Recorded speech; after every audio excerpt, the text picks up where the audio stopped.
Module निकालो बेटा।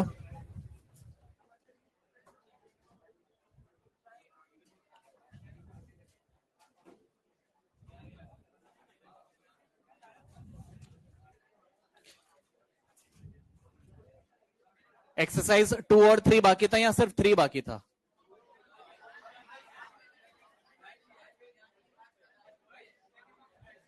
तीनों बाकी है। एक्सरसाइज 1 से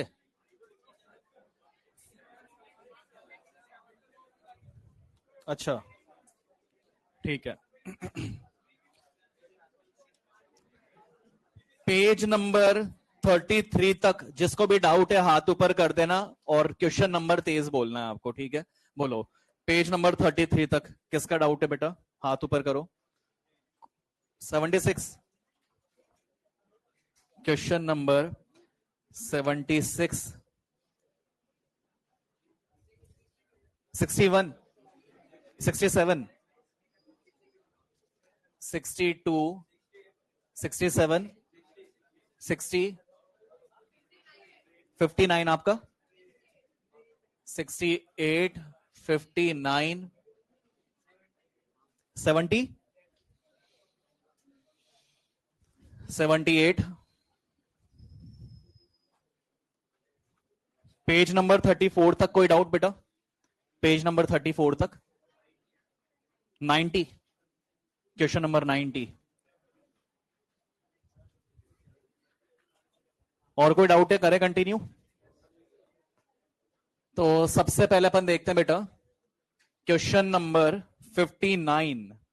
क्वेश्चन नंबर 59 किसका डाउट है बेटा? 59 क्वेश्चन नंबर 59 इधर देखो।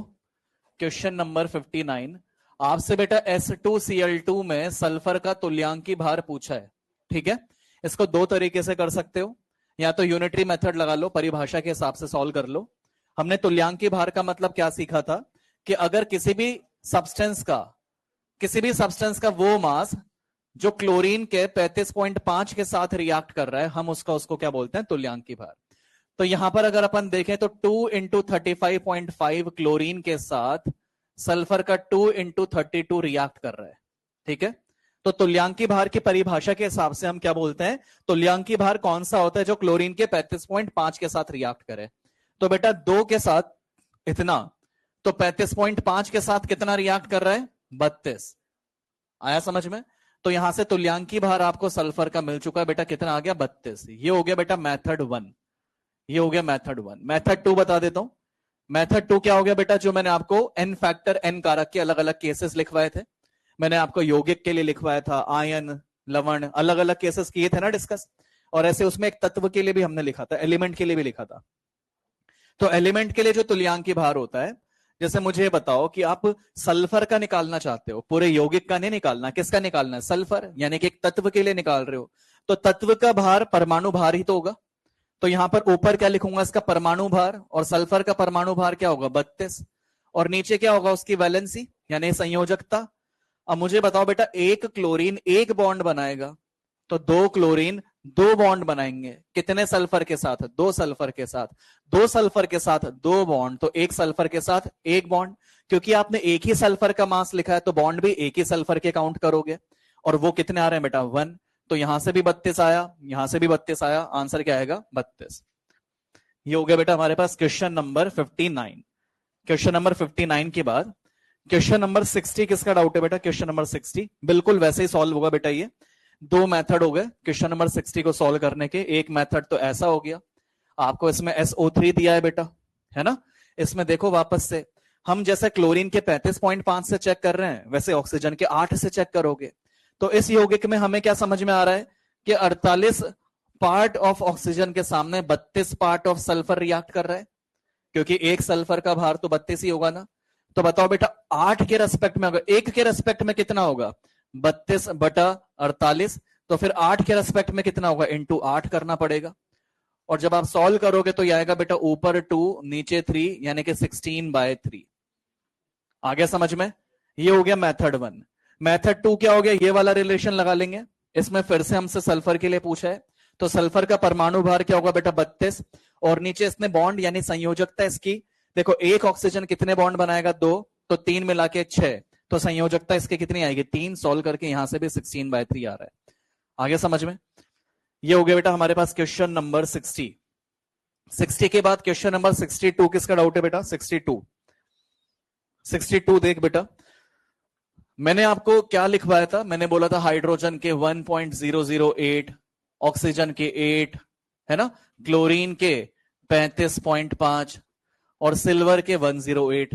ये नंबर हमने यूज किए थे जैसे अपन यूनिटरी मेथड निकाल के सॉल्व कर रहे हैं। आपने इस एग्जांपल में किसका तुल्यांकी बाहर निकाला? सल्फर का, है ना। यहां पर किसका निकाला आपने? यहां पर भी सल्फर का निकाला। किसकी मदद से? कभी क्लोरीन की मदद से, कभी आप ऑक्सीजन की मदद से देख रहे हो। अगर आपसे इनके खुद के तुल्यांकी भार पूछ लें तो हाइड्रोजन का तुल्यांकी भार इतना होता है, ऑक्सीजन का तुल्यांकी भार इतना होता है, क्लोरीन का तुल्यांकी भार इतना होता है, सिल्वर का तुल्यांकी भार इतना होता है। समझ में आ गई बात? अब देख, जैसे एक मोल का मास मोलर मास होता है, वैसे ही एक तुल्यांक या ग्राम तुल्यांक का जो मास होता है वो तुल्यांकी भार या तुल्यांक इक्विवेलेंट मास होता है। जैसे एक मोल का मास मोलर मास, वैसे एक इक्विवेलेंट का मास क्या होता है? Equivalent mass. तो तुमसे क्या पूछा है? तुमसे 1 ग्राम इक्विवेलेंट का मास यानी कि 1 ग्राम तुल्यांक का भार पूछा है, या पूछा है कि 1 ग्राम तुल्यांक 4 ऑप्शंस में से किसमें मिलेगा। तो 1 ग्राम तुल्यांक में कौन सा भार देखोगे? तुल्यांकी भार। चारों ऑप्शन देख के पता लगा कि हमसे ऑक्सीजन के बारे में बात कर रहा है, तो बताओ ऑक्सीजन का तुल्यांकी भार क्या होगा? 8। तो आपका 4 ऑप्शंस में से ऐसा ऑप्शन देखना है जिसमें कैलकुलेट करके क्या नंबर मिले? 8। तो पहला ऑप्शन है आपके पास 0.25 मोल ऑक्सीजन। तो 0.25 मोल मतलब 1/4 और ऑक्सीजन मतलब इसका मास 32 mole into molar mass. Calculate करके कितना आ रहा है? 8। यानी कि फर्स्ट ऑप्शन के अंदर जो हम चाह रहे थे वो मास मिल गया। आ गया समझ में? तो ये हो गया बेटा हमारे पास क्वेश्चन नंबर कौन सा? 62। 62 के बाद 67 किसका डाउट है बेटा? क्वेश्चन नंबर 67 है डाउट किसी का? 67 देख बेटा, उसने बोला एक द्विसंयोजी धातु। जैसे उसने बोला द्विसंयोजी, हमें उसकी संयोजकता यानी कि एन फैक्टर पता लग गया। उसका उसने तुल्यांकी भार दिया है और भार दिया है, और आपसे हाइड्रोजन का आयतन पूछा है। तो मुझे बताओ बेटा, तुल्यता के नियम के अनुसार हम कैसे क्वेश्चन सॉल्व करते थे? मैंने लास्ट लेक्चर में आपको बताया था कि आप पूरे क्वेश्चन में कंफ्यूज हो ही मत। आपको जिन दो सब्सटेंसेस के वैल्यू गिवन है उन दोनों के ग्राम तुल्यांक बराबर कर दो। तो बताओ इस क्वेश्चन में ग्राम तुल्यांक किस किस के बराबर करोगे? धातु के। किसके साथ? हाइड्रोजन के साथ। तो मैं एक बार लिख लेता हूं ये कि ग्राम इक्विवेलेंट मेटल का बराबर करना है आपको ग्राम इक्विवेलेंट हाइड्रोजन के साथ। अब देखो हाइड्रोजन बोला है तो कंफ्यूज होने की जरूरत नहीं है कि सर H लेंगे या H2। कुछ भी नहीं बोला, सिर्फ हाइड्रोजन बोला है, तो स्टेबल फॉर्म मानोगे, H2 मानोगे।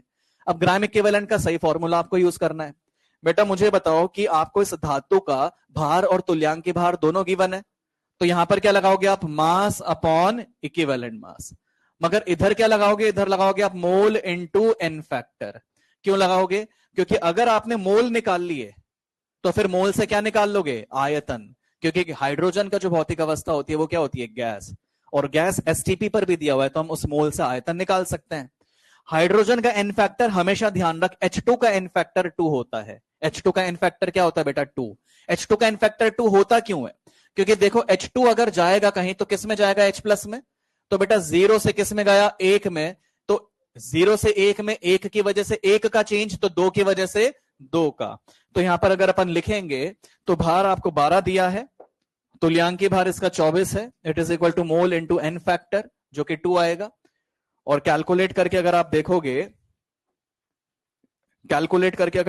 देखो यही है ना, मोल इंटू एन फैक्टर, सही है ना। तो ये कितनी बार? 6 बार, ये 4। तो मोल आपके पास कितने आ गए बेटा? मोल आ गए 1/4 मोल आ गए। ये मोल किसके बराबर होगा बेटा? V by 22.4। तो यहां से अगर V आप ज्ञात करोगे तो कितना आएगा? 5.6 लीटर आएगा। कितना आएगा? 5.6 लीटर आएगा। आ गया समझ में? तो ये हो गया बेटा, कौन सा क्वेश्चन था ये? क्वेश्चन नंबर 67 था।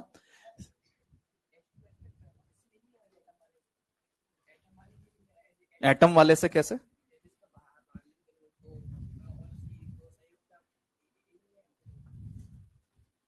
मेरे भाई एक हाइड्रोजन कितने बॉन्ड बनाएगा? एक, तो 2 मिलके 2। वैसे देख ले, डाउट क्या है? हो गया ना 2।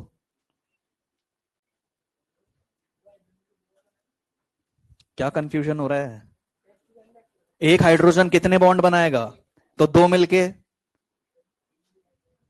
भी एक मिलके भी एक, 5 मिलके भी एक, सब मिलके एक।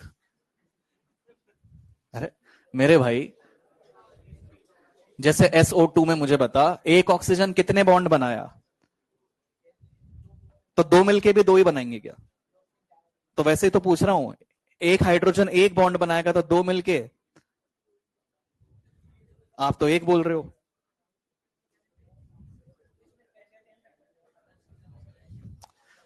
अभी तो समझाया था बेटा। हाइड्रोजन कैसे भी देख ले मेरे भाई, अगर हाइड्रोजन को ऑक्सीकरण अवस्था से देखेगा तो H2 में ऑक्सीकरण अवस्था कितनी होती है? 0 से जाएगा तो किस में जाएगा? प्लस में जाएगा। किस में? H2 में, SO2 में। हाँ, अब इसमें डाउट क्या है? 4 का भाग दे दिया था। किस में? ये सल्फर के लिए तो N फैक्टर 4 आया था ना, इसलिए 4 का भाग दिया था ना। आप N फैक्टर पूछ रहे हो कि तुल्यांकी भार पूछ रहे हो, पहले ये बताओ। तो N फैक्टर ही तो बता रहा हूं मैं। मुझे बता, एक हाइड्रोजन परमाणु कितने बॉन्ड बनाएगा? कैसे भी देख ले, ऑक्सीकरण अवस्था से भी बता रहा हूं, बॉन्ड से भी बता रहा हूं। मुझे बता, एक हाइड्रोजन परमाणु कितने बॉन्ड बनाएगा? एक। तो बता, दो मिलके कितने बनाएंगे? तो H2 का इन फैक्टर कितना आएगा? 4.6। H का इन फैक्टर 1 आएगा, H2 का पूछूंगा तो 2 आएगा। आ गया? ये तो बताया था थोड़ी देर पहले। कौन सा क्वेश्चन बेटा? यहां पर क्या लिखा था मैंने? ये तो हो चुका था, है ना। क्वेश्चन नंबर 68, किसका डाउट है? Question number 68।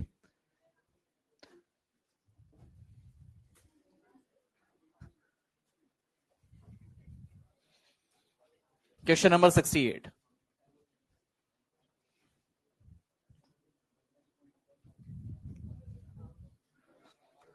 68 नंबर देखो बेटा, क्वेश्चन नंबर 68।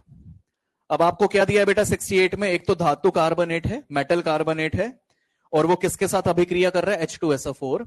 तो ग्राम तुल्यांक किस किस के बराबर करोगे? मेटल कार्बोनेट के। किसके बराबर करोगे? H2SO4 के साथ। ठीक है।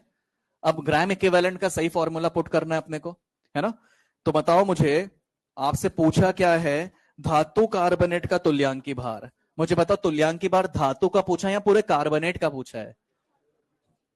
क्वेश्चन पढ़ो। पूरा पूरे का पूछा है ना। और इसका दिया क्या बेटा? भार दिया है। तो फॉर्मूला क्या लगाओगे? Mass upon equivalent mass. तो मास क्या है बेटा इसका? 0.84।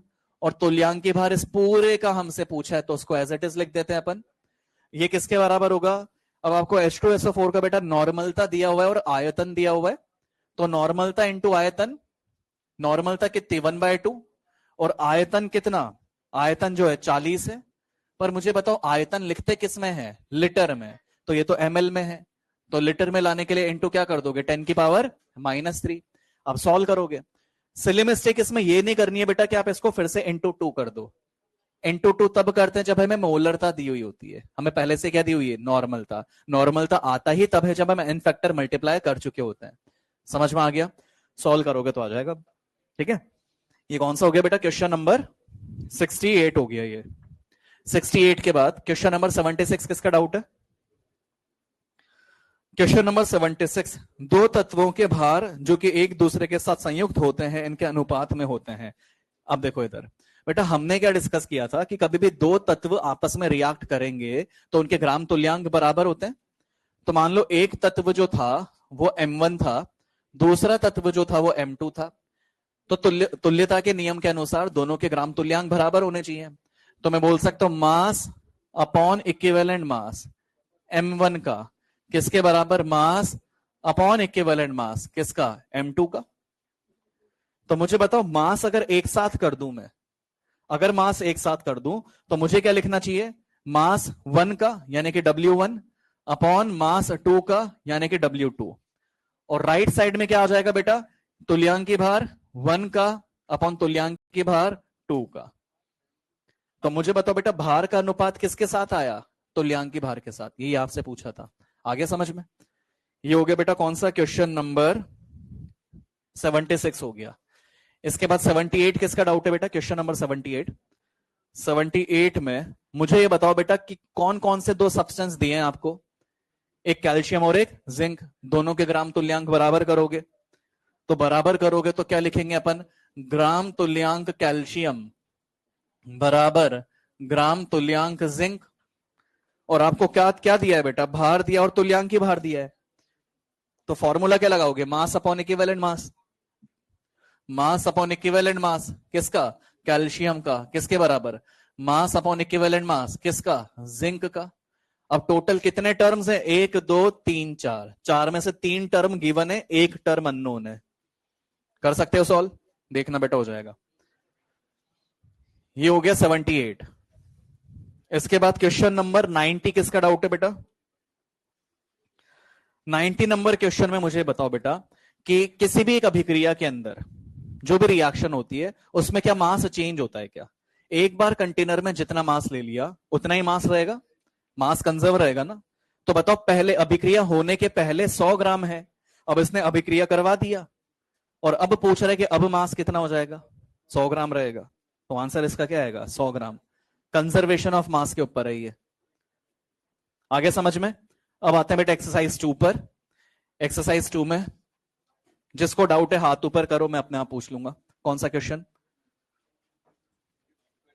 20 आपका, third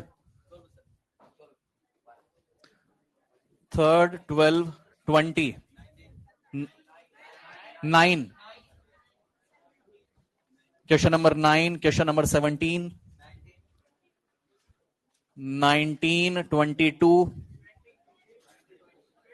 20 7 7 20 4 6, question number 4, question number 6 7 17 17 लिखा नहीं है क्या, लिखा है ना बेटा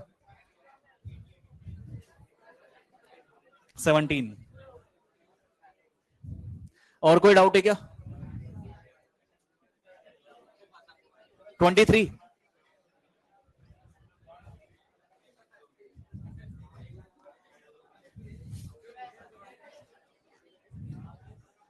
करें, कंटिन्यू करें इनको डिस्कस। और कोई डाउट है, चलो डिस्कस करते हैं।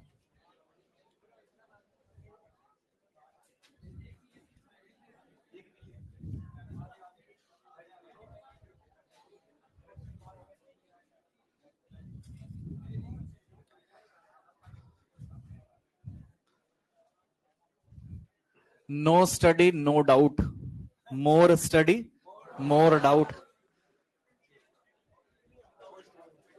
क्वेश्चन नंबर 3 किसका डाउट है बेटा, क्वेश्चन नंबर 3 देखो बेटा थोड़ा सा कैलकुलेटिव है, इसको समझो। क्वेश्चन नंबर 3, ये रिएक्शन इसकी ऐसी होगी 2mg प्लस O2, ये बनाएगा 2mgO। आप चाहे ऐसे लिख लो या फिर आप अगर mg प्लस हाफ O2 की फॉर्म में लिख रहे हो तो भी सेम ही आंसर आएगा, ये बनाएगा mgO। बात क्लियर है? तो ये 2mg प्लस O2 2mgO, ये वाली रिएक्शन इससे करो इससे करो, एक ही बात है। आपको क्वेश्चन में मैग्नीशियम 1 ग्राम दिया है और ऑक्सीजन 0.56 ग्राम दिया है, शायद 0.56 ही दिया है, ये 0.56 है। हमने ये सीखा है कि जब भी भार दिया होगा तो पहले क्या निकालोगे, मोल। तो मोल के लिए डिवाइडेड बाय 24 करोगे, डिवाइडेड बाय यहां पर 32 करोगे। फिर अब देखो हमने ये देखा कि ये लिमिटिंग का क्वेश्चन है, क्योंकि लिमिटिंग में क्या होता है कि एक से ज्यादा रिएक्टेंट के अमाउंट गिवन होते हैं। तो हमारा सबसे पहला काम होता है कि लिमिटिंग को पता करें। जब आप लिमिटिंग चेक करोगे स्टाइकियोमेट्री से डिवाइड करके, तो लिमिटिंग जो आएगा वो ऑक्सीजन आएगा, ऑक्सीजन लिमिटिंग रिएजेंट आएगा। आगे समझ में? तो बताओ एक्सेस कौन है फिर, मैग्नीशियम। यानी कि आपसे ये पूछा है कि जो बचा हुआ है उसका भार कितना होगा, यानी कि मैग्नीशियम के लिए बताना है। अब ध्यान से इसको देखो बेटा, मुझे बताओ 1 से कितना रिएक्ट होगा, 2। तो इसका मतलब इतने से इसका डबल रिएक्ट होगा। जो भी रिएक्ट होता है उसको हमेशा अपन माइनस करते हैं। तो अगर मैं देखूं कि 1/24 तो शुरुआत से थे, मगर इसमें से कितने अभिक्रिया कर गए, तो मैं बोल सकता हूं 0.56/32 का डबल, क्योंकि जितना ही है उसका दुगना इसके साथ रिएक्ट होगा। यस और नो? ये समझ में आया क्या? ये जो आपने निकाले, ये क्या निकाले? ये आपने मोल निकाले हैं। किसके मोल हैं? मैग्नीशियम के बचे हुए मोल। पहले इतने थे, इसमें से इतने चले गए, इतने बच गए। आगे समझ में? अब मुझे बताओ, आपको मोल निकालना है या फिर भार निकालना है? भार। तो इसी में इनटू मोलर भार करना पड़ेगा, यानी कि 24 करना पड़ेगा। आप सॉल्व करोगे, आंसर आ जाएगा। ये हो गया बेटा क्वेश्चन नंबर 3। क्वेश्चन नंबर 3 के बाद क्वेश्चन नंबर 4। 4 किसका है बेटा? Question number 6। क्वेश्चन नंबर 6 देखो बेटा, क्वेश्चन नंबर 6। क्वेश्चन नंबर 6 में ये कह रहा है कि जैसे अगर Na की वैल्यू को चेंज कर दें अपन, 10 की पावर 23 से 10 की पावर 20 लगा दे उसमें, तो क्या होगा? जैसे 1 मोल कार्बन का भार अगर मैं देखूं, तो 1 मोल कार्बन का भार आएगा 1 कार्बन परमाणु का भार इनटू Na करना चाहिए। यस और नो? बेटा अगर Na का ही मान चेंज कर दोगे तो 1 मोल कार्बन का मान भी तो चेंज हो जाएगा। तो आपसे ये पूछा था कि कौन सी वैल्यू चेंज होगी, तो 1 मोल कार्बन का मास चेंज हो जाएगा। तो आंसर इसका क्या आएगा? 4th। आएगा समझ? ये हो गया बेटा क्वेश्चन नंबर 6। 6 के बाद क्वेश्चन नंबर 7 किसका डाउट है? Question number 7। क्वेश्चन नंबर 7 समझो बेटा इसको ध्यान से। क्वेश्चन नंबर 7, ये परसेंटेज प्योरिटी का हो गया, प्रतिशत शुद्धता का क्वेश्चन हो गया, और ये क्लास में करवाया भी है शायद मैंने, फिर भी समझ लो आप इसको। देखो, सबसे पहले तो आप अभिक्रिया सोचा करो कि अभिक्रिया क्या होगी। तो मैग्नीशियम कार्बोनेट टूट रहा है, तो मैग्नीशियम कार्बोनेट कैसे टूटेगा बेटा? MgCO3 टूटेगा। कैसे? MgO plus CO2। अब एक सिंपल सी बात मैं आपको कह रहा हूं, ठीक है? जैसे पहले आप ये देखो, आपसे उसने पूछा क्या है? आपसे उसने पूछा है कि शुद्धता प्रतिशत क्या होगी। तो शुद्धता प्रतिशत का जो फॉर्मूला होता है वो क्या होता है बेटा? ऊपर आता है प्योर, और नीचे क्या आता है? टोटल, और इनटू क्या होता है? 100। ये जो शुद्धता प्रतिशत कंसेप्ट है, ये रिएक्टेंट के लिए ही होता है, क्योंकि रिएक्टेंट में से शुद्ध निकाल के फिर प्रोडक्ट अपन बनाते हैं। तो आपको इसका प्योर और टोटल दोनों पता होना चाहिए। ये बात समझ में आ गई? अब क्वेश्चन में आपको क्या दिया है बेटा? क्वेश्चन में आपको 20 ग्राम मैग्नीशियम कार्बोनेट दिया है। मुझे बताओ, वो जो 20 ग्राम मैग्नीशियम कार्बोनेट आपको दिया है वो प्योर है कि टोटल है? क्या है वो? टोटल। समझ में आ गई बात? क्या क्या बोल रहा हूं, सीधे ध्यान रखना। कभी भी किसी भी क्वेश्चन में अगर परसेंटेज प्योरिटी का नाम भी आ जाए, प्रतिशत शुद्धता का नाम भी आ जाए, तो रिएक्टेंट का मास जिसके लिए कैलकुलेशन करना है, चाहे वो उसने दिया है चाहे वो उसने पूछा है, हमेशा क्या मानोगे? टोटल। तो क्वेश्चन में परसेंटेज प्योरिटी वो पूछ रहा है और रिएक्टेंट का मास दिया है, तो मैं क्या कह रहा हूं कि जब भी परसेंटेज प्योरिटी का नाम आ जाए तो रिएक्टेंट का जो दिया होगा या जो पूछा होगा वो क्या मानोगे? टोटल। तो दिया है ये 20 ग्राम, तो क्या मानेंगे? टोटल। तो ये हमारे पास है। अब डाउट ये आया कि सर इसका प्योर कैसे आएगा? देखो प्रोसेस हो कैसे रहा है बेटा, ये देखो प्रोसेस ऐसे हो रहा है। जो टोटल है वो टोटल कैसा है बेटा? वो टोटल है आपके पास प्योर और इम्प्योर का मिक्सचर। यस और नो? तो हम क्या कर रहे हैं, पहले टोटल में से क्या निकाल रहे हैं? प्योर। ये प्योर क्या है? रिएक्टेंट है कि प्रोडक्ट है? रिएक्टेंट है। और इस प्योर रिएक्टेंट से तब जाके आपको क्या मिल रहा है? प्रोडक्ट। यस और नो? अब आप देखो, आपको क्वेश्चन के अंदर टोटल दिया है, हमें प्योर चाहिए। प्योर कैसे आएगा? देखो प्योर कैसे आएगा? प्रोडक्ट दिया है ना, क्या प्रोडक्ट से रिएक्टेंट का मास आ सकता है क्या? मुझे बताओ, इस प्रोडक्ट का भार दिया है ना बेटा, इसके भार से इसका भार कैसे आएगा? भार से पहले क्या निकालोगे? मोल से क्या निकालोगे? मोल। मोल से फिर क्या आएगा? भार। तो वो जो प्रोडक्ट से जो रिएक्टेंट का भार आएगा वो कौन सा आएगा? प्योर। तो टोटल तो उसने दिया था, प्योर आप निकाल लो। आएगा समझ? सीक्वेंसिंग देखो, टोटल देता है पहले वो, टोटल से प्योर निकालते हैं, प्योर से प्रोडक्ट बनाते हैं। अब इसने क्या दिया है? इसने इस पूरे कंसेप्ट में ये दिया है और ये दिया है, तो पहले फिर ये निकालना पड़ेगा, और ये कैसे निकलेगा? रिएक्शन से। क्लियर है? अब आते हैं अपन, ये होगा कौन सा क्वेश्चन हो गया बेटा? 7। 9th किसका डाउट है? Question number 9। 9th देखो बेटा, क्वेश्चन नंबर 9। पहले तो अभिक्रिया अपन लिखते हैं। अभिक्रिया आपके पास है बेटा HCOOH, ये फॉर्मिक अम्ल हो गया, और ये क्या बना रहा है बेटा? टूट के ये बना रहा है H2O प्लस CO। ऐसे आपके पास ऑक्जेलिक अम्ल है, H2C2O4 है, ये टूट के क्या बना रहा है बेटा? H2O बना रहा है, CO बना रहा है, और क्या बना रहा है? CO2। अब इसने क्या है, दो सब्सटेंसेस और बोले हैं, H2SO4 बोला है और KOH बोला है, ठीक है। जो H2SO4 होता है वो एक डिहाइड्रेटिंग एजेंट होता है। डिहाइड्रेटिंग एजेंट का मतलब होता है जो पानी को अवशोषित कर ले, समझ में आ गई बात, एब्जॉर्ब कर ले। तो ये H2SO4 दोनों में लिखा हुआ है, तो दोनों से ये क्या करेगा, पानी को गायब कर देगा। दूसरा फिर और क्या लिखा है बेटा, KOH। KOH जो होता है ये CO2 को एब्जॉर्ब करता है। ये किसको एब्जॉर्ब करता है, पानी को, और ये किसको एब्जॉर्ब करता है, CO2 को, ठीक है। तो अगर ये CO2 को एब्जॉर्ब कर लेगा तो यहां से CO2 गायब हो जाएगा। तो क्वेश्चन में क्या बोला है आपको, क्वेश्चन में इन दोनों के भार दिए हैं, और भार देने के बाद इन दोनों के प्रेजेंस में पूछा है कि फाइनल प्रोडक्ट का मास कितना होगा। तो इन दोनों के प्रेजेंस में ये तो गए, तो प्रोडक्ट यानी कि सर CO का मास पूछ रहा है वो वैसे आपसे। तो इसके भार से मोल निकालोगे, इसके भार से मोल निकालोगे, टोटल मोल से फिर मास निकाल लोगे। आ गया समझ में। तो ये कौन सा क्वेश्चन हो गया बेटा, क्वेश्चन नंबर 9। इसके बाद क्वेश्चन नंबर 12 किसका डाउट है बेटा, हो गया। क्वेश्चन नंबर 12 के बाद क्वेश्चन नंबर 17 किसका डाउट है बेटा। क्वेश्चन नंबर 17 अपन देखते हैं।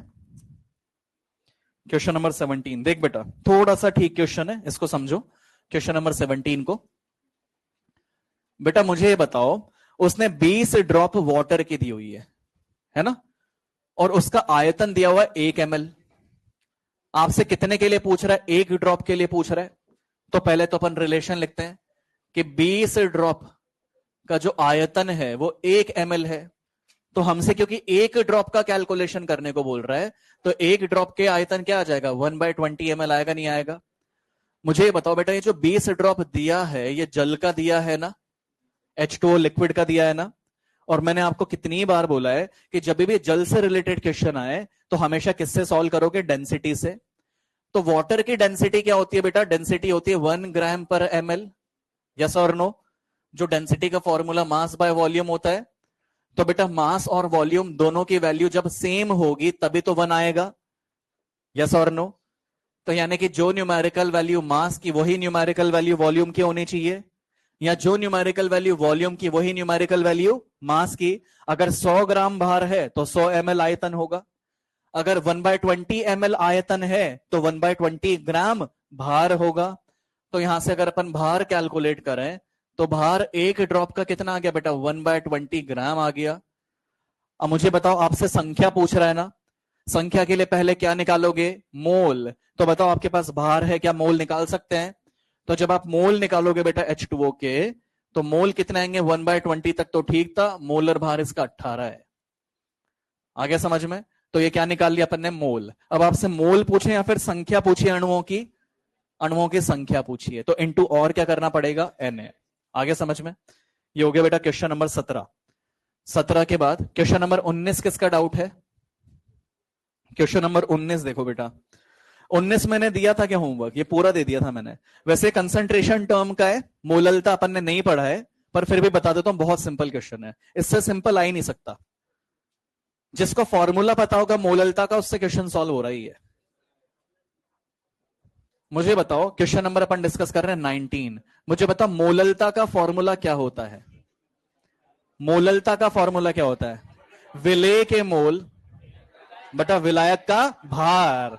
तो मैं लिख देता हूं, ऊपर मोल आएंगे बेटा किसके, सॉल्यूट के, और नीचे मास आएगा किसका, सॉल्वेंट का। अब देखो कितना सिंपल क्वेश्चन है। टोटल कितनी टर्म है, 3। 3 में से मोललता दी है, मोल दिया है, और भार पूछा है, ये क्वेश्चन है। अब मुझे बताओ बेटा, मोललता कितनी दी है, 1 मोलल, ये 1 है। मोल कितने दिए हैं, 0.5। तो फिर भार जो आप ज्ञात करोगे, ये भार का मान कितना आया, मास आपके पास कितना आया, 0.5 आया। पर मुझे ये बताओ कि यहां पर जो भार आता है वो किस में आता है, केजी में। तो ये 0.5 केजी आ गया, जिसको ग्राम में लिखोगे तो क्या आएगा, 500 ग्राम। ये क्वेश्चन था नीट में, 2022 में आया हुआ क्वेश्चन है। क्वेश्चन नंबर 19 हो गया ये। इसके बाद क्वेश्चन नंबर 20 किसका डाउट है। क्वेश्चन नंबर 20 समझो बेटा, क्वेश्चन नंबर 20, क्वेश्चन नंबर 20 इसको समझो, थोड़ा सा ठीक क्वेश्चन है, मगर कंसेप्ट बिल्कुल वही है जो मैंने आपको क्लास में भी बताया था, प्रतिशत शुद्धता का। दोबारा समझो इसको। क्वेश्चन नंबर 20, पहले तो अपन अभिक्रिया लिख लेते हैं। तो CaCO3 जो है ये HCl के साथ अभिक्रिया कर रहा है, और फॉर्मेशन जो कर रहा है ये किसका कर रहा है बेटा? CaCl2 का, H2O का और CO2 का। इस H2O और CO2 को साथ में मिला के H2CO3 भी आप लिख सकते हो। मैंने H2 और CO2 ऐसे करके लिख दिया, कोई दिक्कत नहीं है। अब क्वेश्चन पढ़ो बेटा, अच्छा क्वेश्चन है क्वेश्चन नंबर 20। आपसे पूछ क्या रहा है बेटा? आपसे भार पूछ रहा है, यस और नो? बेटा किसका भार पूछ रहा है वो? CaCO3 का या फिर HCl का? कितना द्रव्यमान आवश्यक होगा? किसका? CaCO3 या HCl? CaCO3। ये समझ में आया पहले तो। अब मुझे बताओ कौन सा भार पूछ रहा है, टोटल मास या फिर प्योर मास? पहले ये तो पता लगे निकालना क्या है। जब तक ये नहीं पता होगा तो सॉल्व क्या करोगे? प्योर पूछा है या टोटल पूछा है? एक बार पढ़ो आप क्वेश्चन को।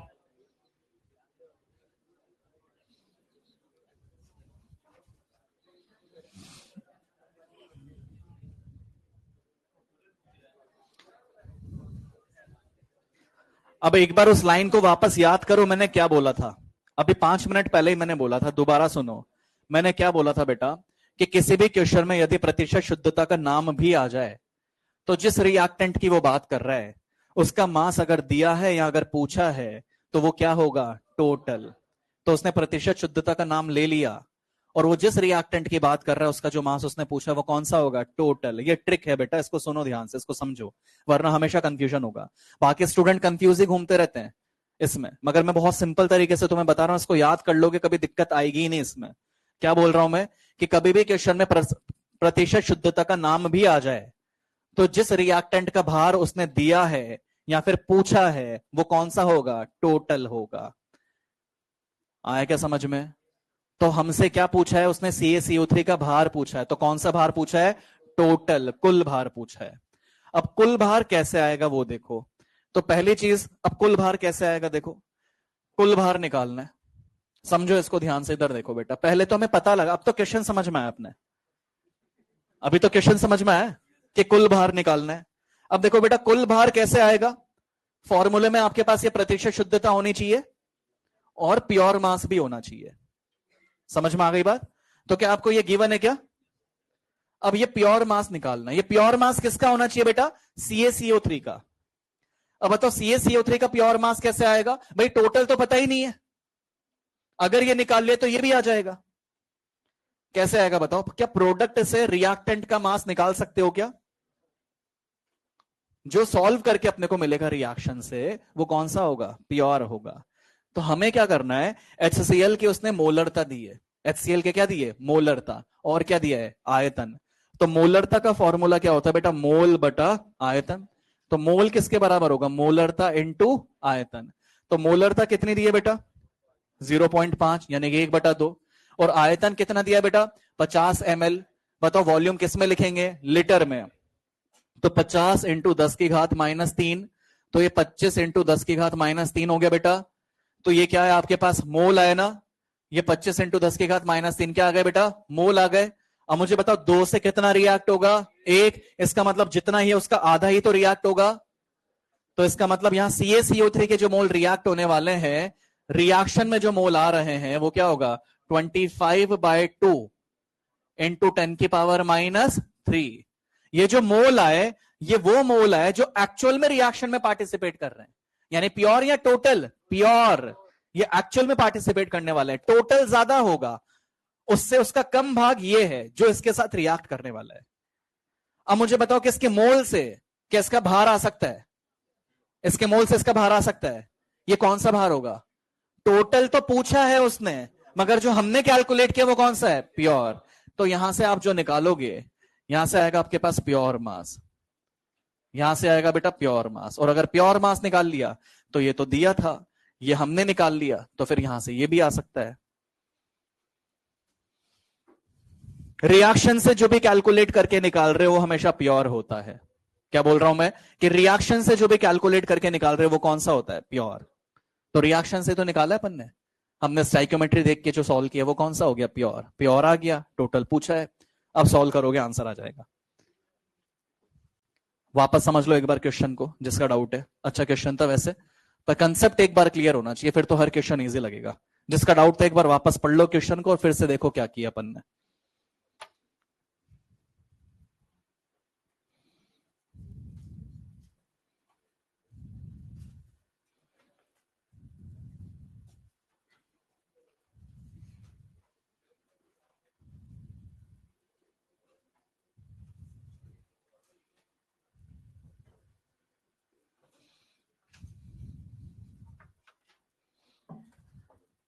क्या किया बेटा अपन ने, वापस से देखो।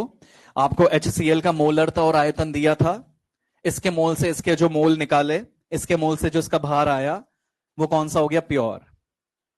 प्रतिशत शुद्धता उसने खुद ने दी हुई थी, प्योर हमने निकाल लिया, तो क्या टोटल आ सकता है। बस ये क्वेश्चन है, ठीक है। अब अगला क्वेश्चन देखते हैं, ये कौन सा क्वेश्चन था बेटा, क्वेश्चन नंबर 20। अब 20 के बाद 22 किसका डाउट है बेटा, क्वेश्चन नंबर 22। ये भी कंसंट्रेशन टर्म का, अभी नहीं करना है, सिंपल है, मगर जब पढ़ोगे ना आप तब आपको इजी लगेगा ये। इससे तो बहुत अच्छे अच्छे क्वेश्चन करेंगे अपन। अब क्वेश्चन नंबर 23 किसका डाउट है बेटा, 23 वापस से प्रतिशत शुद्धता का है। अब फिर पढ़ो बेटा क्वेश्चन को, अभिक्रिया भी उसने दी हुई है।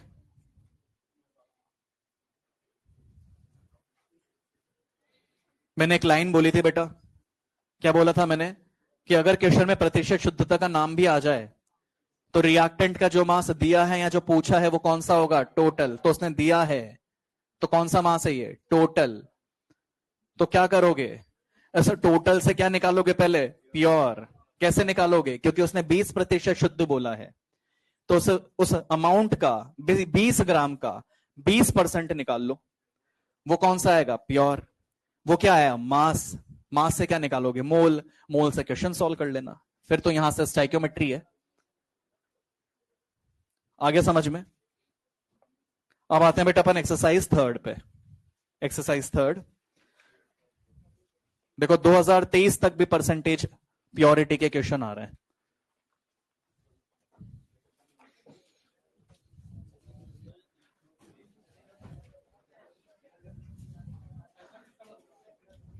अब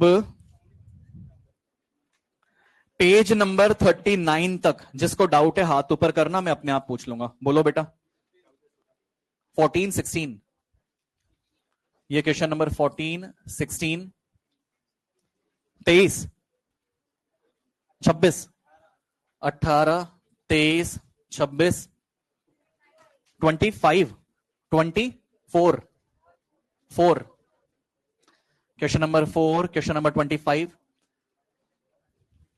और कोई डाउट है क्या बेटा इधर, 21, क्वेश्चन नंबर 21, 19, क्वेश्चन नंबर 19। इसके बाद पेज नंबर 41 तक कोई डाउट है बेटा, पेज नंबर 41 तक 38 और 40, क्वेश्चन नंबर 38, क्वेश्चन नंबर 40। और कोई डाउट है, करें कंटिन्यू। तो देखते हैं बेटा, सबसे पहले क्वेश्चन नंबर 4। क्वेश्चन नंबर 4 किसका डाउट है, क्वेश्चन नंबर 4 में बेटा, उस क्वेश्चन में देखो उसने क्या बोला है, ये डायक्लोरो टेट्रा एक्वा क्रोमियम 3 क्लोराइड, ये जो हमें यौगिक दिया हुआ है, जटिल लवण जो हमें दिया हुआ है, इसकी मोलरता और आयतन आपको दिया हुआ है, और आपसे मोल पूछे किसके, AgCl के। यही है ना क्वेश्चन, है ना। तो मुझे बताओ, मोलरता और आयतन से क्या मोल आ सकते हैं क्या, मोल आ सकते हैं क्या। तो बताओ, उस पूरी रिएक्शन ही दी हुई है, तो स्टाइक्योमेट्री देखो ना, जिसकी मोलरता और आयतन दी है उसकी स्टाइक्योमेट्री 1 है, और AgCl की स्टाइक्योमेट्री भी क्या है, 1। तो दोनों के स्टाइक्योमेट्री 1 है, तो मोल भी तो सेम ही होंगे। तो अगर उसके मोल निकाल लिए तो AgCl के भी उतने ही मोल आएंगे। हो गया सॉल्व। ये हो गया बेटा क्वेश्चन नंबर 4। इसके बाद क्वेश्चन नंबर 14 किसका डाउट है, क्वेश्चन नंबर 14 बेटा, 14 में एकदम छोटे से वर्ड पर ज्यादा ध्यान देना है आपको, अवशेष भार। अवशेष भार मतलब क्या बचा है, एक्चुअल में जब प्रोडक्ट का फिजिकल स्टेट आप देखोगे तो Ag की जो भौतिक अवस्था है वो सॉलिड है। आप लिख लो साथ साथ में, Ag क्या है? सॉलिड।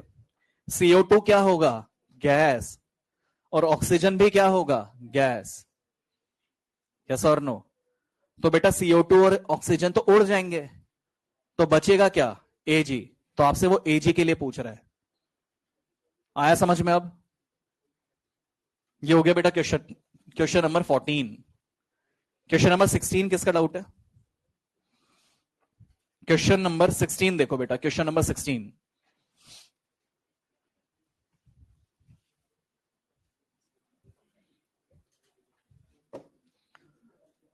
Question number 16। अब 16 में आपको एक यौगिक दिया हुआ है बेटा A2O3।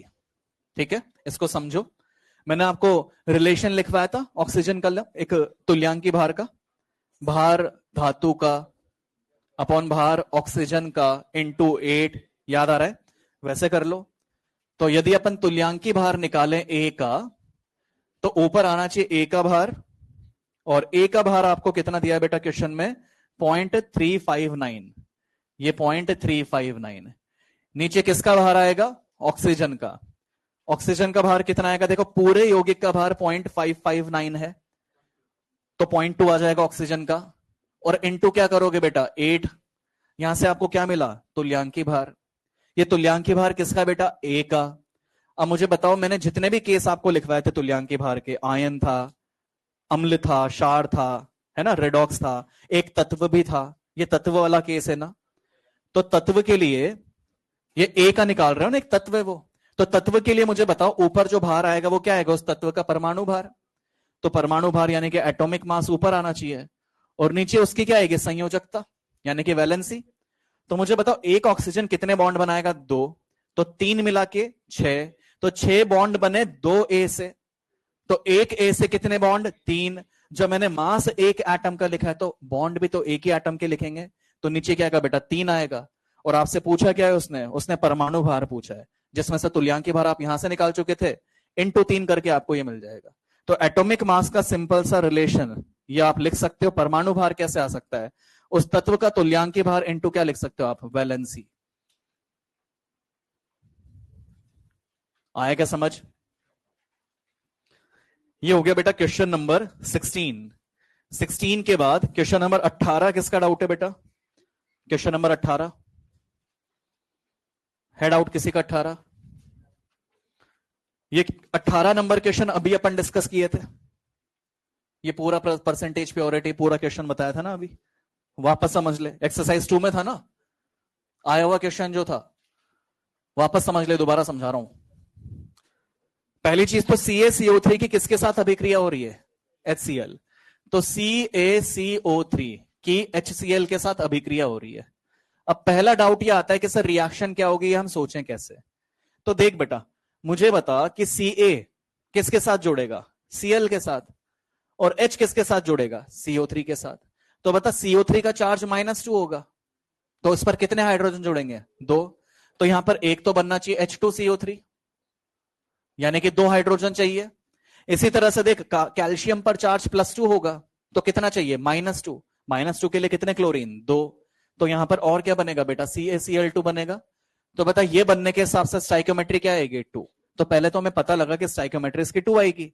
अब क्वेश्चन आप पढ़ोगे तो क्वेश्चन में आपको कैल्शियम कार्बोनेट का भार दिया है। अब क्वेश्चन को ध्यान से पढ़ो, देखो फिर से एक नया एग्जांपल मिल गया अपने को प्रतिशत शुद्धता के लिए। तो देखो 50 ग्राम CaCO3 है, और आपको प्रतिशत शुद्धता किसकी दी है? HCl। किसकी दी है बेटा? HCl की। ये 20% है।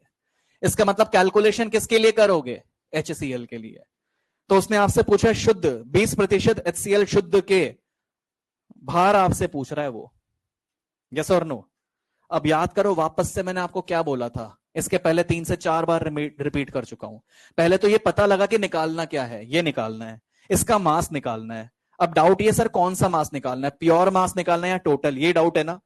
तो मैंने क्या बोला था अभी थोड़ी देर पहले कि कभी भी क्वेश्चन में प्रतिशत शुद्धता का नाम भी आ जाए तो रिएक्टेंट का जो मास दिया होगा या जो पूछा होगा वो टोटल होगा। तो बेटा पूछा है तो टोटल मास पूछा है। उसने ये बोला है कि इसका कितना मास लें, जो अगर 20% शुद्ध हुआ तो इतने ग्राम के साथ रिएक्ट करेगा। समझ में आ गई बात? यानी कि ज्यादा कितना लिया होगा जिसका 20% निकालने पर इतने के साथ रिएक्ट करेगा। तो सॉल्व करेंगे कैसे? तो पहले तो मुझे बताओ क्या इसके मोल आ जाएंगे? क्या इसके मोल से इसके मोल आ जाएंगे? इसके मोल से क्या बाहर आ जाएगा? वो जो बाहर आएगा वो प्योर होगा कि टोटल होगा? प्योर होगा वो। भाई टोटल से ही तो रिएक्शन का अमाउंट मिला है। आप इसमें क्यों कंफ्यूज हो रहे हो बेटा? मुझे बता मेरे भाई, तूने सब्जी खरीदी 100 किलो, 100 किलो सब्जी में से, इतनी सारी सब्जी में से कुछ खराब भी होगी और कुछ अच्छी भी होगी। तो मुझे बता, तुझे जो खाना बनाना होगा, अगर घर के लिए खाना बनाना है, घर पे मान लो बहुत बड़ा फंक्शन है, तो ऐसा थोड़ी खराब सब्जी में से सबको खाना खिला देगा। तो मुझे बता, है तो वो सब्जी, यानी है तो वो CaCO3 या फिर जो भी हमें दिया हुआ है, मगर उसमें से अगर मान ले आधी सब्जी खराब निकल गई तो तू प्योर ही तो देखेगा और उस प्योर से ही तो सब्जी बनाएगा आगे जाके।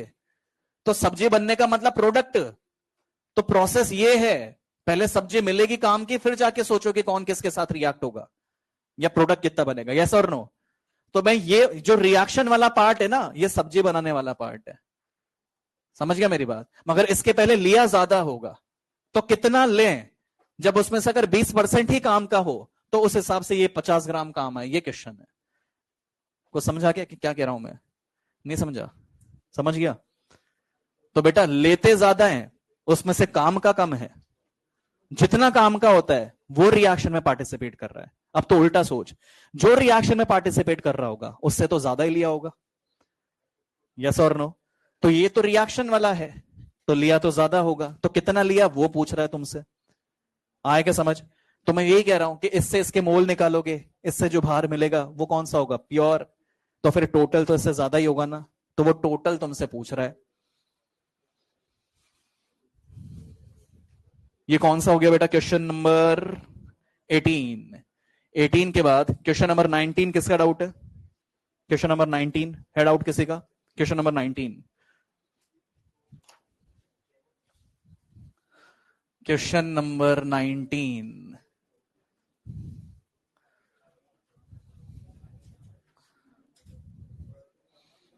Question number 19। 19 नंबर देखो बेटा, क्वेश्चन नंबर 19। आपको बोला क्या है बेटा कि एक धातु के दो ऑक्साइड है, एक में 50% धातु है और एक में 40% धातु है।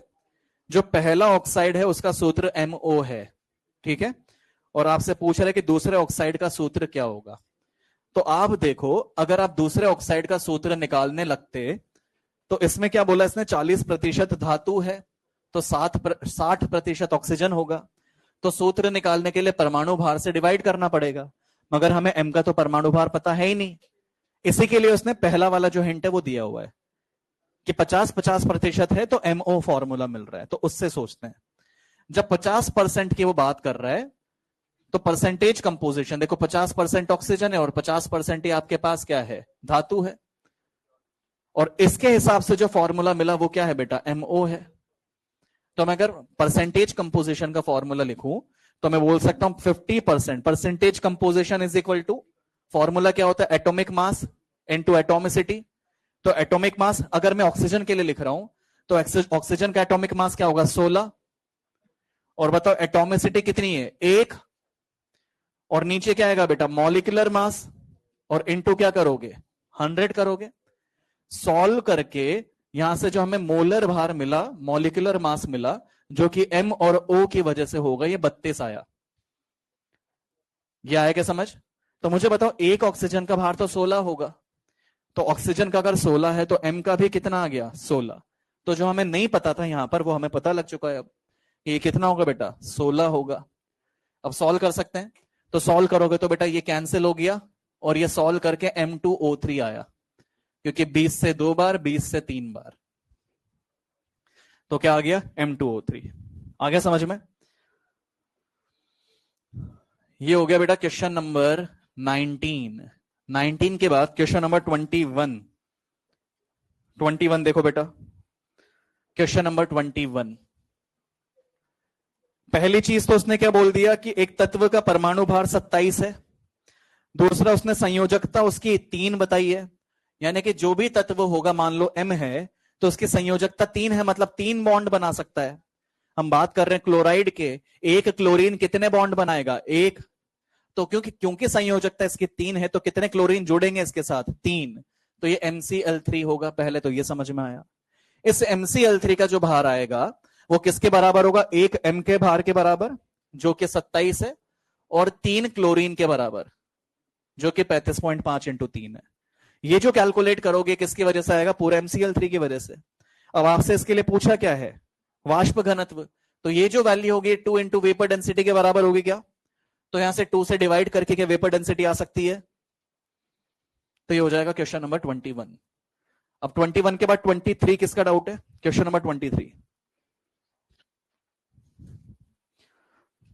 गंधक मतलब सल्फर हो गया। सल्फर के 2 ऑक्साइड हैं, इनमें भार के अनुसार 50% व 60% ऑक्सीजन है। इसको समझो ध्यान से, देखो क्वेश्चन नंबर 23 को समझो। इसको ट्रिक से समझा रहा हूं मैं, एकदम सिंपल। अगर रेगुलर मेथड से करोगे तो थोड़ा लेंथी हो जाएगा ये, मगर मैं ट्रिक से बता रहा हूं। देखो इधर, जैसे मान लो इधर देखो, मैंने आपको लॉ ऑफ मल्टीपल प्रोपोर्शन पढ़ाया था। जैसे जब अलग अलग नियम अपन ने पढ़े थे, है ना, तो उसमें अपन ने क्या देखा था? एक गुणित अनुपात का नियम था ना। गुणित अनुपात के नियम में क्या था? हमने ये देखा था गुणित अनुपात के नियम में कि यदि 2 तत्व से मिलके एक से ज्यादा यौगिक अगर बनते हैं, उनमें अगर किसी एक का मास फिक्स कर दोगे तो दूसरे का मास एक रेशियो बनाता है। याद आ रहा है? जैसे मैंने ऐसा बताया था कि मान लो C और O से मिलके CO2 और CO बनाया, तो यदि इन दोनों में से किसी एक को फिक्स कर दिया तो फिर दूसरे का एक रेशियो मिलेगा। बताया नहीं बताया? कभी भी क्वेश्चन, अब मुझे बताओ, जैसे अगर कार्बन को फिक्स किया हुआ है ना, यहां पर फिक्स करने का मतलब सेम करना। अगर कार्बन सेम है तो ऑक्सीजन का रेशियो क्या आया? क्या आया? 1:2। अब मुझे बताओ इसी एग्जाम्पल में अगर मैं ऑक्सीजन को फिक्स कर देता तो रेशियो क्या आता? अगर मैं ऑक्सीजन को फिक्स कर देता, यानी ऑक्सीजन सेम कर देता। अगर मैं बोल रहा हूं ऑक्सीजन को फिक्स कर रहा हूं, ऑक्सीजन को सेम कर रहा हूं, जिसको भी फिक्स करने को बोला है, जिसको भी सेम करने को बोला है, उसके नंबर ऑफ एटम सेम कर दिया करो, आंसर मिल जाएगा। अगर मैंने बोला कि बेटा अगर ऑक्सीजन को फिक्स कर दिया, सेम कर दिया, तो कार्बन का अनुपात क्या आएगा? तो ऑक्सीजन सेम कर रहा हूं तो ऑक्सीजन के परमाणु सेम कर दो। तो यहां तो 2 थे, यहां 2 करने के लिए इंटू 2 करना पड़ेगा। तो फिर कार्बन का अनुपात क्या है बेटा? 2:1। आया क्या समझ में? एक और एग्जांपल ले रहा हूं, फिर से बताओ, ठीक है? इसको समझ लो ध्यान से। मैंने लिखा लेट सपोज A2, मैंने लिखा लेट सपोज X2Y3, और ये हो गया X3Y। ठीक है? अब मैं ये कह रहा हूं कि अगर अपन इसमें Y सेम कर दें तो अनुपात किसका मिलेगा? अब बताओ X का अनुपात क्या होगा? मैंने किसको फिक्स किया? Y को। मैंने अनुपात किसका पूछा? X का। कैसे निकालेंगे? Y सेम करो, सेम करने के लिए इंटू 3 करना पड़ेगा। अब बताओ बेटा X क्या है? बेटा 2 है, और Y, सॉरी, X यहां पर क्या है? 2, और यहां पर कितना आ गया? 9।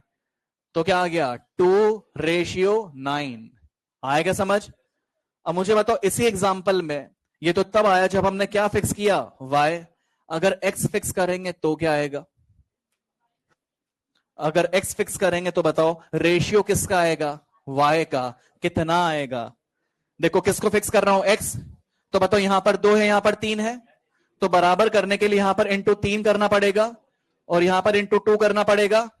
यस और नो? तो मुझे बताओ अब X सेम हो जाएगा ना, इधर भी 6 इधर भी 6, तो बताओ कितने Y हो गए? 9, और इधर कितने हो गए? 2। तो 9:2 आया कि नहीं आया? एक और एग्जांपल पूछ रहा हूं, फिर से बताओ बेटा, मुझे वापस से बताओ। अब मैंने लिखा लेट सपोज X4Y3 और X2Y, ये मैंने लिखा हुआ है, ठीक है? अब मैंने अगर मान लो X फिक्स कर दिया तो रेशियो किसका आएगा? Y का। तो बताओ फिक्स करेंगे कैसे? जब इसको इंटू क्या कर देंगे? 2। तो मुझे बताओ अब X फिक्स हो गया तो Y कितने? 3 है, और यहां 2 है, 3:2। आया क्या समझ? आया नहीं आया? अब आओ बेटा आप क्वेश्चन नंबर 23 पर। किसका डाउट था 23? अब 23 में पहले तो आपको वो कंपाउंड निकालने पड़ेंगे कि सल्फर और ऑक्सीजन से मिलके कंपाउंड कौन कौन से बने हैं, ठीक है। तो जब आप कंपाउंड निकालोगे तो कैसे निकालोगे? सल्फर है, ऑक्सीजन है, और सल्फर और ऑक्सीजन में पहला अगर 50% के हिसाब से निकालेंगे, 50% है या 50% है, परमाणु भार इसका 32 है, इसका 16 है, तो सॉल्व करके 50-50 कैंसिल होके यहां से SO2 मिलेगा आपको। ये समझ में आया? और अगर अपन 60% के हिसाब से निकाले, 60% क्या है? ऑक्सीजन, तो इस 60 के हिसाब से ये 40 होगा, ये 32 और ये कितना? 16। तो ये जो फॉर्मूला आएगा ये SO3 आएगा। ये समझ में आया? ये तो फॉर्मूला निकाला अपन ने, उसने बोला 50% है, अगले में बोला 40% ऑक्सीजन है, सॉरी 60% ऑक्सीजन है, तो फिर 40% सल्फर हो गया, SO2 आ गया, SO3 आ गया। अब क्वेश्चन में क्या बोला है? उसने बोला है कि अगर दोनों यौगिक में ऑक्सीजन का भार 1 ग्राम कर दें, अगर दोनों में ऑक्सीजन फिक्स कर दिया, 1 ग्राम कर दिया, फिक्स किया किसको? ऑक्सीजन को, तो रेशियो किसका निकालना है? तो जैसा अपन अभी ट्रिक के फॉर्म में पढ़े थे, बिल्कुल वैसे आंसर कर देंगे। हमें उस 1 ग्राम दोनों के लिए समझ में आ गया कि दोनों में ऑक्सीजन को फिक्स कर दिया, तो ऑक्सीजन फिक्स कर दिया तो देखो SO2 SO3, तो ऑक्सीजन फिक्स कर दिया मतलब यहां पर इनटू क्या करोगे? 3, और यहां पर इनटू 2। अब क्या आएगा देखो? 3:2। क्या आएगा? 3:2। आंसर क्या आ गया? 3:2। आएगा समझ? वरना यूनिटरी मेथड लगाते रहते हैं कि इसके 48 है, इसका 1, 32 है कितना, और कैलकुलेटिव, जबकि सीधे ही आ गया। एक बार कंसेप्ट समझ में आ गया, कभी गलती नहीं करोगे, बाकी सब करते रहेंगे कैलकुलेट, अपन ट्रिक के फॉर्म में सीधे सॉल्व करेंगे। ये क्लियर हुआ क्या? बस ये बता दो। ये कौन सा क्वेश्चन हो गया बेटा? Question number 23। इसके बाद 25, क्वेश्चन नंबर 25 किसका डाउट है? हो गया? 25 के बाद बेटा क्वेश्चन नंबर 26 हो गया, 26 भी। 26 के बाद क्वेश्चन नंबर 38, क्वेश्चन नंबर 38 देखो बेटा, क्वेश्चन नंबर 38, ये 38 आपको ध्यान रखना है, ठीक है। जैसे इसने क्या बोला? मिश्रण के घटकों को भौतिक विधियों के उपयोग द्वारा अलग किया जा सकता है, ठीक है। जैसे मान लो कि कोई भी मिश्रण हो गया, जैसे हमारे पास हो गया बेटा क्रूड ऑयल। क्रूड ऑयल क्या होता है? जिसमें मिश्रण होता है किस किस का? जैसे पेट्रोल का, डीजल का, केरोसिन का, ये अलग अलग ऑयल का मिक्सचर है। जैसे जो गल्फ कंट्रीज हैं, दुबई, बहराइन, कतार, उन सब में क्या होता है? ऑयल ज्यादा पाया जाता है। तो सबसे पहले अगर कहीं भी जमीन से अगर ऑयल मिलता है तो वो मिक्सचर के फॉर्म में आते हैं, एक साथ बाहर निकलता है ऑयल। उसको अलग अलग कैसे करते हैं? अब उसमें वो मिक्सचर किसका होगा? पेट्रोल भी हो सकता था, डीजल भी हो सकता था, केरोसिन भी हो सकता था। तो वो क्या करते हैं? वो अलग अलग विधियों से उसको अलग करते हैं। जैसे किसी ना किसी विधि से पेट्रोल एक जगह इकट्ठा किया, एक जगह डीजल इकट्ठा किया। अब जहां पर पेट्रोल मिलता है वो पेट्रोल फिर अलग अलग कंपनियों में जाता है, वो कंपनियां फिर इस पेट्रोल को रिफाइन करती है, उनकी रिफाइनरी लगती है फिर, और रिफाइन करके फिर फाइनली हम तक वो पेट्रोल पहुंचता है। अलग अलग कंपनियां अपनी अपनी रिफाइनरी में, जैसे कोई रिलायंस की हो गई कंपनी, है ना, कोई भारत हो गई, भारत पेट्रोलियम हो गया, तो अलग अलग कंपनियां अपने अपने हिसाब से रिफाइन करती हैं और उस हिसाब से मार्केट तक पहुंचता है। डाउट ये आ रहा है कि अलग अलग होता कैसे है ना? तो ये मिश्रण था। जैसे फ्रैक्शनल डिस्टिलेशन करके एक विधि होती है, उसमें क्या होता है? उसमें बॉइलिंग पॉइंट में डिफरेंस की वजह से हम इनको अलग कर लेते हैं। जैसे अगर इन दोनों के बॉइलिंग पॉइंट अलग अलग है, मान लो कि इसका बॉइलिंग पॉइंट 80 और इसका बॉइलिंग पॉइंट जो है वो 90 है, ठीक है। तो जिसका बॉइलिंग पॉइंट कम होगा वो जल्दी वेपर बनाएगा। तो सोचो ये तो कंटेनर था पूरा का पूरा, अब जिसके वेपर जल्दी मिलेंगे वो वेपर हम अलग जगह इकट्ठा कर लेते हैं और उसको कंडेंस कर लेते हैं। फिर समझ में आ गई बात? और कंडेंस करके देखो, जिसका बॉइलिंग पॉइंट ज्यादा था तो वो तो लिक्विड में रह गया, और जिसका बॉइलिंग पॉइंट कम था उसने वेपर बना लिया, वेपर से हमने उसको ठंडा करके क्या कर लिया? लिक्विड बना लिया, सेपरेट हो गए। तो भौतिक विधि तो है बेटा ये। समझ में आ गई बात? तो इस तरह से किसी भी मिश्रण को हम भौतिक विधि से अलग अलग कर सकते हैं। ये स्टेटमेंट सही है, ये मॉड्यूल में स्टेटमेंट भी लिखा हुआ है, आप इसको ध्यान में रखना, आपके नोट्स में भी ऐड कर सकते हो इसको स्टार्टिंग पार्ट में। समझ में आ गई बात? आप एक चीज नोटिस करना, मैं चैप्टर कंप्लीट होने के बाद 2 पेज छुड़वाता हूं। मैं 2 पेज इसलिए छुड़वाता हूं क्योंकि जब आप ये असर्शन, रीजन या कुछ भी एक्स्ट्रा चीजें पढ़ो तो जो भी एक्स्ट्रा पॉइंट आपको नजर आए तो उसमें आप उसको लिखो।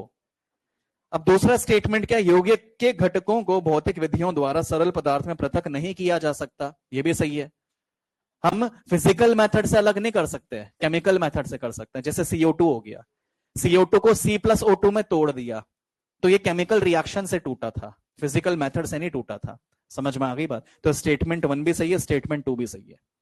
ये हो गया बेटा क्वेश्चन नंबर 38। 38 के बाद क्वेश्चन नंबर 40 किसका डाउट है? नहीं, ये करेक्ट एक्सप्लेन कर रहा है, गलत लिखा हुआ है। ठीक है, अब कहां तक पढ़ लिए अपन? कौन सा वाला? 12, एक्सरसाइज 3 क्वेश्चन नंबर 12। 12 पूछा है कब बेटा? आयोडोफॉर्म के 0.01 मोल दिए हैं, एजी से क्रिया कर रहे हैं, आयतन पूछा है, तो प्रोडक्ट में आयतन उसका मिलेगा जिसकी भौतिक अवस्था गैस होगी। तो भौतिक अवस्था किसकी गैस होगी? C2H2 एसिटिलीन की। ठीक है, तो इनडायरेक्टली वो C2H2 का आयतन पूछ रहा है आपसे। तो पहले क्या करोगे? पहले आप इसमें आयोडोफॉर्म से C2H2 के मोल निकालोगे, और मोल से फिर क्या निकाल लोगे? आयतन। आ गया समझ में? अब नया चैप्टर अपने को शुरू करना है।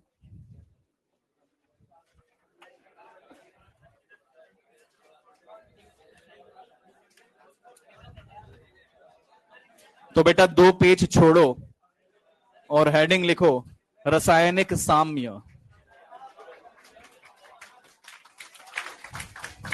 रासायनिक साम्य।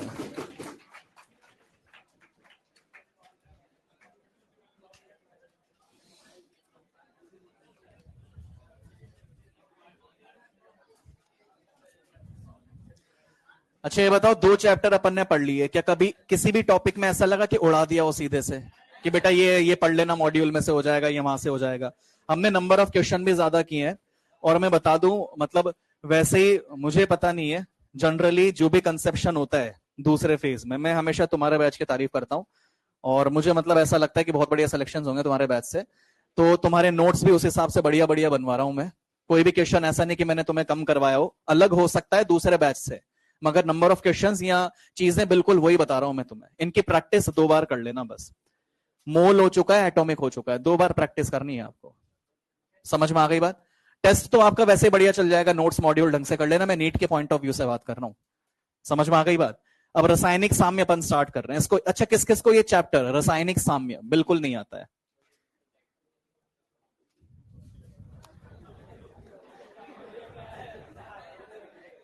नहीं आता है बिल्कुल?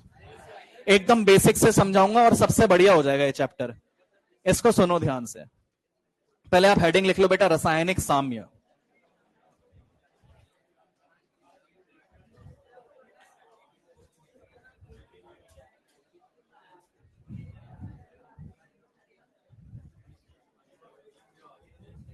मैंने ऐसे भी नोट्स देखे हैं जिसमें जो क्वेश्चंस अपन कर रहे हैं ना, वैसे पता है क्लास में क्वेश्चन कैसे करवाएं? मॉड्यूल खुलवा के बोल दिया बेटा पेज नंबर इस पर ये वाला क्वेश्चन सॉल्व करो, फॉर्मूला लिखवा दिया और मॉड्यूल के क्वेश्चन बता रहे हैं कि ये क्वेश्चन इसका सॉल्व करो, इसका सॉल्व करो। अपन ने एक भी क्वेश्चन ऐसा नहीं किया। तो बच्चों ने पता है कैसे बना रखे हैं नोट्स?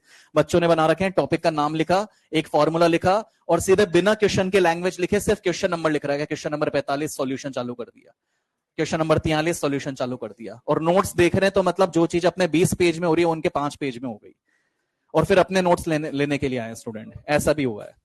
तो अपन बहुत सही तरीके से पढ़ रहे हैं, अभी आपके ऊपर इसको कितना अच्छे से रिवाइज कर रहे हो। ठीक है, रासायनिक साम्य समझो इसको ध्यान से। रासायनिक साम्य, हेडिंग लिख लिया बेटा रासायनिक साम्य। ब्रैकेट में लिखो बेटा इसको क्या बोलते हैं अपन? Chemical equilibrium.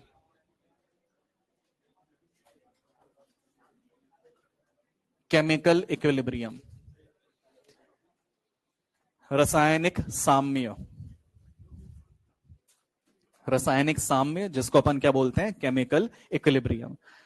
देखो एक चैप्टर और क्या होता है? आयनिक साम्य। आयनिक साम्य में जो बेसिक कंसेप्ट आपको समझ में आएगा वो इसी चैप्टर से समझ में आएगा। यहां से साम्य का मतलब वियोजन की दर, जितनी भी बेसिक चीजें हैं वो सब यहां से सीखेंगे अगले चैप्टर के लिए, वो और यूजफुल होंगी। सबसे पहला डाउट आता है कि जो रासायनिक साम्य में साम्य लिखा हुआ होता है, उस साम्य का मतलब होता क्या? बेटा बात बंद कर दो, अब इधर देखो थोड़ा सा, ठीक है? और मैं बहुत ज्यादा कुछ नहीं, मैं सिर्फ समझा रहा हूं आपको। अपन नोट्स वगैरह सब नेक्स्ट लेक्चर में पढ़ेंगे इसके। अब इसे समझा रहा हूं कि पूरे चैप्टर में क्या होता है क्या नहीं होता है। तो चैप्टर का नाम क्या बेटा, रासायनिक साम्य। तो सबसे पहली चीज, ये जो साम्य है, ये साम्य सिर्फ केमिकल रिएक्शन या केमिस्ट्री से रिलेटेड वर्ड नहीं है। साम्य का सिंपल मतलब ये होता है कि यदि कोई भी दो अपोजिट डायरेक्शन में होने वाली चीजें अगर एक दूसरे को बराबर कर रही हैं, दो विपरीत दिशा में होने वाली चीज अगर एक दूसरे को बराबर कर रही है, तो हम उसको बोलते हैं साम्य। फॉर एन एग्जाम्पल, जैसे हमारे पास ये डस्टर है। पहले तो क्या बोला मैंने, साम्य का मतलब दो अपोजिट डायरेक्शन में होने वाली चीजें, कुछ भी हो सकती है वो चीज, फोर्स भी हो सकता है, रेट भी हो सकती है, कुछ भी हो सकता है, अगर वो एक दूसरे को बराबर कर रही है तो क्या बोलेंगे हम, वो किस में आ चुका है, साम्य में। जैसे ये डस्टर है, ये डस्टर एक जगह रुका हुआ है, इस पर एक नीचे mg डाउनवर्ड लग रहा होगा, और जितना mg नीचे लग रहा है उतना ही एक नॉर्मल फोर्स ऊपर लग रहा होगा, और दोनों फोर्सेस की वैल्यू बराबर है, इसीलिए तो एक जगह रुका हुआ है। तो इसका मतलब मैं बोल सकता हूं ये डस्टर किस में है, साम्य में। समझ में आ गई बात। इसी तरह से सोचो कि जैसे जिम जो भी लोग जाते हैं, जिम में एक ट्रेडमिल होती है, याद है आपको ट्रेडमिल, एक मशीन होती है जिसमें दौड़ते हैं, तो इंसान वहीं का वहीं रहता है। तो देखो सर, ट्रेडमिल बोलते हैं उसको। ट्रेडमिल की जो बेल्ट होती है जिस पर वो इंसान दौड़ रहा है, वो बेल्ट उसको पीछे ले जाने की कोशिश करती है, और वो इंसान आगे जाने की कोशिश कर रहा है, यानी कि ऑपोजिट डायरेक्शन में प्रोसेस हो रही है। इंसान वहीं का वहीं है, फिर भी प्रोसेस हो तो रहा है मगर वो वहीं का वहीं है। इसका मतलब जितना रेट पीछे जाने का होगा उतना ही रेट आगे जाने का होगा, यानी कि रेट ऑफ फॉरवर्ड बैकवर्ड बराबर, यानी कि वो इंसान भी किस में है, इक्विलिब्रियम पर है, साम्य पे है। समझ में आ गई बात। आप सोचो फॉर एन एग्जांपल, कोई भी इंसान दौड़ रहा है, अभी देखो नॉर्मल अपन बैठे हुए हैं यहां पर, हमारी एक ब्रीथ करने की, सांस लेने की एक रेट होगी, नॉर्मल अपन ब्रीथ कर रहे हैं, सांस ले रहे हैं। अगर आप दौड़ने लगोगे तो दौड़ते दौड़ते क्या होता है, जैसे अपन रुकते हैं तो अपने सांस लेने की जो रेट होती है वो बढ़ जाती है, तेज तेज सांस लेना शुरू कर देते हैं। क्यों? क्योंकि अपन वापस से इक्विलिब्रियम साम्य अर्जित करने की कोशिश कर रहे हैं। क्योंकि जब अपन दौड़े तो ऑक्सीजन की जो रिक्वायरमेंट थी अपनी बॉडी में वो बढ़ गई थी, उस ऑक्सीजन की रिक्वायरमेंट को फुलफिल करने के लिए अपनी बॉडी तेज तेज सांस लेना शुरू करती थी, ताकि वो ऑक्सीजन टिश्यूज तक पहुंच जाए। यानी कि वहां पर भी आप क्या लाने की कोशिश कर रहे हो, इक्विलिब्रियम। तो ये इक्विलिब्रियम का कंसेप्ट ऐसा नहीं कि सिर्फ केमिकल रिएक्शन के ऊपर, ये तो अपन कहीं भी रिलेट कर रहे हैं नॉर्मल, यस और नो। अगर इसी ये ऑपोजिट डायरेक्शन वाले प्रोसेस को केमिकल रिएक्शंस के लिए या फिर फिजिकल चेंजेस के लिए अगर अपन अप्लाई करें, तो हम उस प्रोसेस को क्या बोलेंगे, केमिकल इक्विलिब्रियम या फिर फिजिकल इक्विलिब्रियम। जैसे मान लो कि ए और बी दो हमारे पास सब्सटेंसेस हैं। अब इसमें एरो से ये समझ में आ रहा है कि ए बी में कन्वर्ट हो सकता है और बी वापस ए में कन्वर्ट हो सकता है।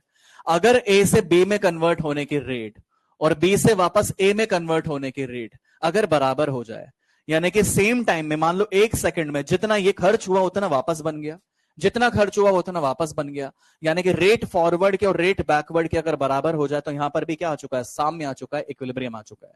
समझ में आ गई बात। तो ये इक्विलिब्रियम हमें डिस्कस करना है। इसको एक सिंपल एग्जांपल से मैं समझाता हूं, ठीक है। जैसे मान लो कोई भी दो स्टूडेंट हो गए, जैसे मान लो एक तो ये अपना भाई हो गया, खड़े हो जाओ बेटा, और एक और कोई भी हो गया, जैसे ये अपना भाई हो गया, खड़े हो जाओ बेटा।